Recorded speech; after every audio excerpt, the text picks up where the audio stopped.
Bienvenue Sid. Je suis très content de faire partie de ton podcast. C'est ça, oui. Moi, j'ai une page Facebook, j'ai une chaîne YouTube et j'ai travaillé avant dans une radio ethnique ici à Montréal. C'est ça. J'ai présenté l'émission La Voix d'Égypte au Canada. C'est une émission talk-show et politique artistique. C'est ça. Puis j'ai créé ma propre chaîne YouTube. Et j'ai fait pas mal d'interviews avec des politiciens, avec des stars de cinéma. Puis j'aime ça. Ben oui. Tu m'as dit, ça fait depuis quelle année tu fais ça? La radio depuis 2017 et YouTube depuis fin 2020. D'accord. Puis aujourd'hui, je vais vous parler de mon sujet, les réfugiés syriens et irakiens.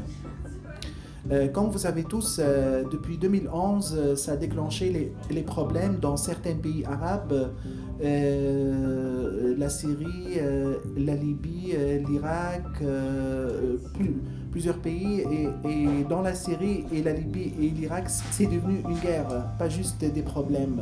Puis ce que je veux dire aussi, que les Syriens ici, la plupart, ils sont avec leur président. Ils ne sont pas contre leur président, comme certains médias disent que les Syriens, ils ne veulent pas que Bachar al-Assad, ouais. Oui, non, ils sont avec lui 100%. Parce que moi, même, j'ai vu des Syriens ici, ils m'ont dit, on est avec lui, on n'est pas contre lui. C'est ça.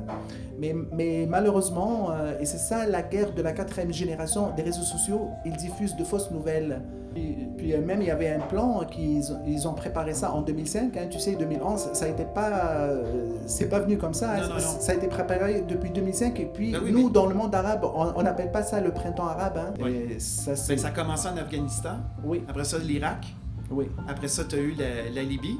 Oui, voilà. La Syrie. Et en plus, la Syrie, la Libye, l'Irak, ça a déclenché en même temps, en 2011, hein, dans le même mois. Ça prouve que ça a été préparé. Ben oui. Ça a été voulu. Absolument. Ça se passe comme ça.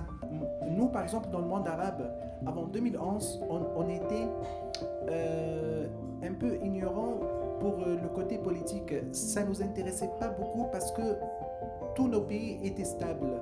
Tu comprends? Oui. À partir de 2011, on a changé complètement. Moi, par exemple, comme journaliste, je m'occupais juste du côté artistique.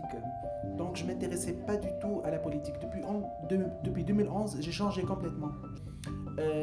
Quand il y a eu 2011, il y a pas mal de pays qui étaient en train de dire des fausses nouvelles sur l'Égypte, surtout depuis la révolution du 30 juin 2013.